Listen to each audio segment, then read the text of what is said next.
జై శ్రీరామ్, జై Shrikrishna. US dollar reserve currency ఎలా అయిందో మీకు తెలుసా? యూఎస్ డాలర్ రిజర్వ్ కరెన్సీ చేయడానికి ఇండియా కాంట్రిబ్యూషన్ ఉంది. ఎలానో చెప్తాను చూడండి. దీని గురించి మనం తెలుసుకోవడానికి ముందు మనం హిస్టరీలోకి వెళ్ళాల్సి వస్తుంది. వరల్డ్ వార్ 2 సమయంలో యూరోప్ కాంటినెంట్ మొత్తం హిట్లర్కి అగెనెస్ట్గా ఉంది. అది మనకు తెలిసిన విషయమే. సో వాళ్ళ వార్ టైంలో ఏదైతే వాళ్ళ దగ్గర ఉన్న గోల్డ్ కావచ్చు అది సెక్యూర్ చేసుకోవాలి. హిట్లర్ వచ్చేసి తీసుకుంటాడని చెప్పేసి ఒక ప్రాబ్లం ఉంది వాళ్ళకి. సో వాళ్ళు ఏం చేశారు, ఒక సేఫ్ హెవెన్ కావాలి వాళ్ళు. ఆ టైంలో US is the safe haven for them. So US దగ్గరికి వాళ్ళ గోల్డ్ని ఎక్స్పోర్ట్ చేసేశారు. వాళ్ళ దగ్గర ఉన్న గోల్డ్ ఏదైతే ఉందో వాళ్ళ ఆస్తుల్ని వాళ్ళు యుఎస్ దగ్గర పెట్టారు. యుఎస్ దగ్గర పెట్టిన తర్వాత అదొక్కటే కాదు, ఇంకా యుఎస్ దగ్గర చాలా వరకు వెపన్స్ ఉండేవి అప్పుడు. ఆ వెపన్స్ని యూరోప్ వాడుకుంది. ఆ వెపన్స్ని వీళ్ళు ఎక్స్పోర్ట్ చేసినారు. యుఎస్ వాళ్ళు ఎక్స్పోర్ట్ చేసిన దానికి రిటర్న్గా ఏం తీసుకున్నారు? క్యాష్ ఏం తీసుకోలేదండి, గోల్డ్ తీసుకున్నారు. ఆ గోల్డ్ని అక్యుములేట్ చేసుకున్నారు. టోటల్ వాళ్ళ దగ్గర 1944 సమయంలో, ఆ టైంలో చూసుకుంటే వార్ అయిపోయిన తర్వాత చూసుకుంటే ఆల్మోస్ట్ 25,000 టన్స్ ఆఫ్ గోల్డ్ ఉంది యుఎస్ దగ్గర. అప్పుడు యుఎస్ ఒక మాస్టర్ ప్లాన్ వేసింది. ఆ మాస్టర్ ప్లాన్ ఏంటంటే బ్రెటన్ వుడ్స్ సిస్టమ్ అని చెప్పేసి ఒక అగ్రిమెంట్ని స్టార్ట్ చేసింది. ఆ అగ్రిమెంట్ ఏంటంటే చెప్తాను వినండి.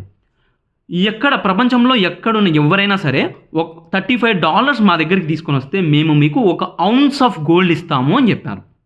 1 ounce ఆఫ్ గోల్డ్ మీకు రిటర్న్గా ఇస్తామని చెప్పారు. ఇదే dollar is pegged by gold at that time.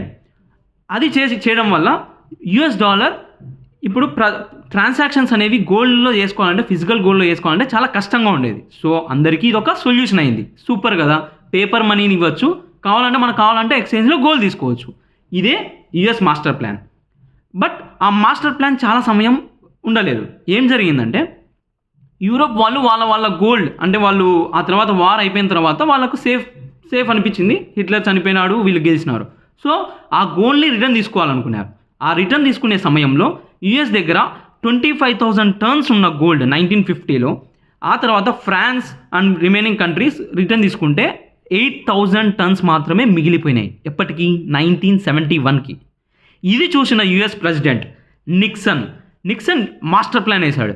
ఇలాగైతే మన డాలర్ రిజర్వ్ కరెన్సీ లేక మనం స్టేటస్ లేక తీసుకెళ్ళలేమని చెప్పేసి ఒక మాస్టర్ ప్లాన్తో 1971లో ఆగస్ట్ 15, 1971కి Richard Nixon is announced gold పెగ్గుడు కాదు, ఇప్పటి నుంచి మా డాలర్ గోల్డ్ పెగ్గుడు కాదు, మేము రిటర్న్లో గోల్డ్ ఇవ్వము అని చెప్పేసి డిక్లేర్ చేసేసినాడు.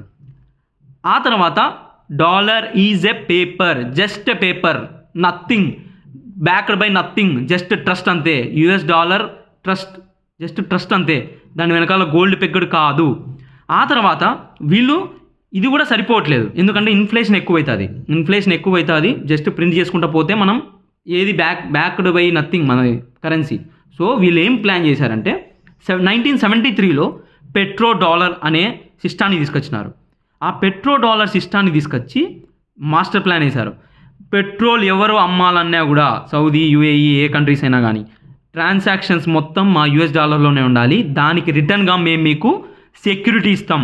మా దగ్గర మాస్టర్ పీపుల్ ఉన్నారు, ఆర్మీ ఉంది, ఎక్సలెంట్ వెపన్స్ ఉన్నాయి అని చెప్పేసి మీ సెక్యూరిటీ మేము చూసుకుంటామని చెప్పేసి 1973లో పెట్రో డాలర్ అగ్రిమెంట్ తీసుకున్నారు. ఆ అగ్రిమెంటే యుఎస్ డాలర్కి ఒక మంచి పవర్ఫుల్ థింగ్ అయింది. ఆ తర్వాత మల్టీలాటరల్ కరెన్సీ ట్రేడ్స్ అగ్రిమెంట్స్ తీసుకున్నారు ప్రతి కంట్రీతో. అదే యుఎస్ డాలర్ ఈరోజు రిజర్వ్ కరెన్సీగా ఉండడానికి కారణం. దీనికి ఇండియా కాంట్రిబ్యూషన్ ఏముంది అని మీరు ఆలోచించవచ్చు. ఇండియా కాంట్రిబ్యూషన్ ఎక్కడుందంటే ఎవరి దగ్గర నుంచి తీసుకెళ్లారండి? ఆ యూరోప్ అంత వెల్త్ 25,000 టన్స్ ఆఫ్ గోల్డ్ని మన ఇండియా దగ్గర నుంచి తీసుకెళ్లారు. ఆల్మోస్ట్ 1765 నుంచి 1938 వరకు ఈ బ్రిటిష్ వాళ్ళు మన దగ్గర నుంచి తీసుకెళ్ళింది $45 ట్రిలియన్. $1 ట్రిలియన్ అంటే ఎంతనో ఈ ఫోటోలో చూడండి, మీకు అర్థమవుతుంది. $45 ట్రిలియన్ మన దగ్గర నుంచి తీసుకెళ్లారు. మన డబ్బు తీసుకెళ్ళి యూరోప్లో పెడితే, ఆ యూరోప్ వాళ్ళు అమెరికాలో పెడితే అమెరికా దాన్ని పెగ్ చేసి కరెన్సీని ప్రింట్ చేసింది. అది సత్యమేవ జయతే. జై శ్రీరామ్.